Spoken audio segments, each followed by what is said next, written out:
উচ্ছেদ অভিযান জিনিসটা শুধুমাত্র একপাক্ষিক একটা কর্মসূচি না। এটা হচ্ছে একটা প্রাইমারি একটা ধাপ।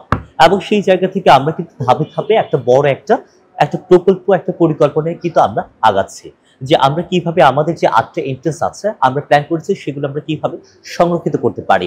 একজন টোটাল বডির একজন সদস্য দিয়ে কিন্তু আমরা সেটা সিকিউর করতে পারবো না একটা গেট। তাহলে কি করতে হবে? আমাদেরকে টোটাল একটা বডি সেখানে অন্তত ৩-৪ জন সেখানে আমাদেরকে রাখতে হবে। এখন তাহলে সেক্ষেত্রে আমাদের কিন্তু একটা সময় লাগছে। কিন্তু সেই সময়টা তো আপনার ইমোশন দিয়ে রেশনালি সবাই তো রেশনালি চিন্তা করে না। যখন আপনার একজন নারী শিক্ষার্থী যখন আপনার হ্যারাসমেন্টের শিকার হন, তিনি চাইবেন সাথে, সাথে একটা পদক্ষেপ নেওয়া হোক, তাই না? সো সেরকম কথা কিন্তু অনেকভাবে আসছে এবং এটা আসলে খুব স্বাভাবিক। এবং একজন নারী শিক্ষার্থী বলেন বা পুরুষ শিক্ষার্থী বলেন তার নিরাপত্তা ক্যাম্পাসের মধ্যে পাওয়া এটা তার একটা অধিকার। এবং সেই অধিকারের জন্য তিনি ডাকসু থেকে শুরু করে তিনি বিশ্ববিদ্যালয় প্রশাসন থেকে শুরু করে প্রকল্প বডি থেকে শুরু করে সবাইকে তিনি প্রশ্ন করতে পারেন। এটা তার একটা মৌলিক অধিকার। এবং সেই জায়গা থেকে ডাকসু একটি ৭৩ অধ্যাদেশ দ্বারা স্বীকৃত একটি প্রতিষ্ঠান। এটা শুধুমাত্র অনেকে মনে করে এটা শুধুমাত্র একটা ছাত্র সংগঠন। এমনটা না।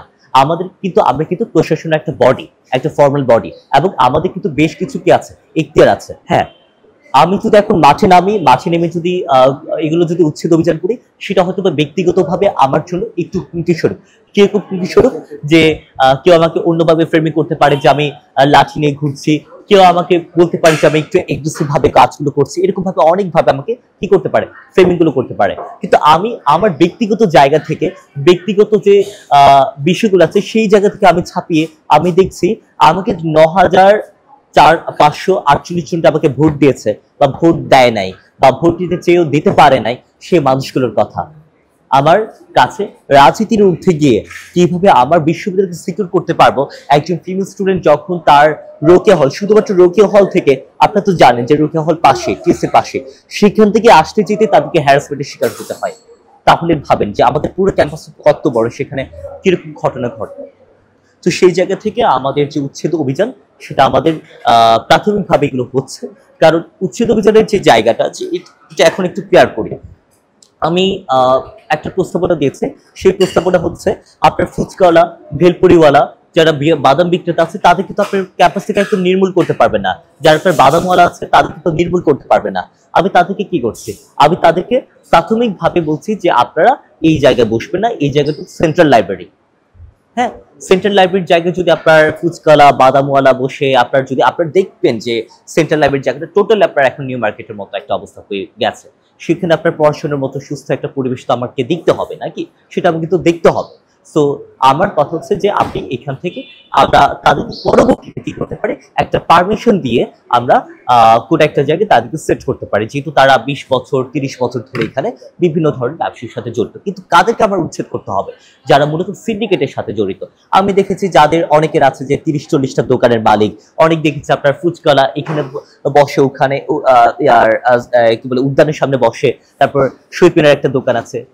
এগুলো তো চলবে না। আমি তো আমার ক্যাম্পাসের মধ্যে সিন্ডিকেট করতে দিব না। এখন আমার একটা কথায় আসি। আমার বিশ্ববিদ্যালয়ের মধ্যে কি বিক্রি হচ্ছে? সেই যেটা আমার বিক্রি হচ্ছে ভাজা পোড়া। সেই ভাজা পোড়াটা যেটা আমার স্টুডেন্টরা খাচ্ছে, সেই তেলটা কতদিন আগের ভাজা। আমরা দেখেছি যে সেখানে একদম পোড়া তেল, যেগুলো আপনার ১০-২০ দিন ধরে একই তেলে ভাজে।